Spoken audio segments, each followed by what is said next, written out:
The Weed of the Week brought to you by Show Me Shortline and the Richiger Flexigrain Storage System. Affordable, flexible storage is here. Richiger R-Series bagger and unloader from Show Me Shortline. Maximize your profits with adaptable storage and management. Reduce storage costs and gain a competitive edge by selling at the right time. Visit us online at showmeshortline.com.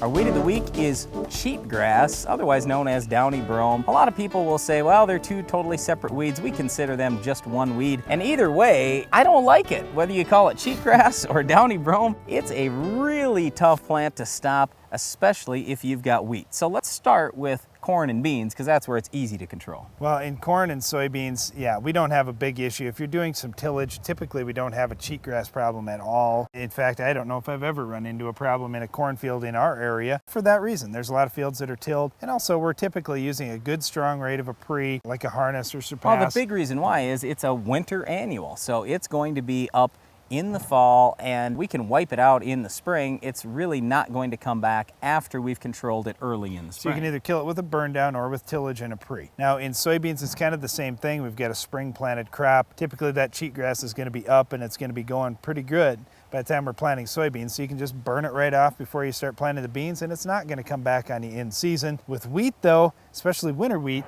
this is a tough weed. Well, Maverick was the first thing where we could actually get pretty good cheatgrass control in crop. You spray that Maverick out there in the fall, it gives you good residual. Here's the problem with that residual. You can't go back with many other crops for several years later. So then Bayer came out with Olympus. Well, their advertisement there was, well, we are going to do a good job on cheatgrass and we'll have less carryover than Maverick. I love that. Not saying no carryover, just less carryover. It sounds like some of the speak we get from Washington sometimes. So less carryover, well, that's a nice improvement. But so it's now still our 2 crop, to 3 years a lot Yeah, of now our times. crop rotation windows are a little bit more narrow. But now we came with another new product last year from Dow called PowerFlex, and their claim to fame is less carryover than what you're going to have from Olympus, and possibly a little bit more crop flexibility for you. There are a number of crops that can be planted the very next year after an application of PowerFlex. Yeah, so we aren't getting all gung-ho on this PowerFlex yet. Yes, we have a lot of farmers who are trying it, but we want to see it after 2 or 3 years. Let's see if we really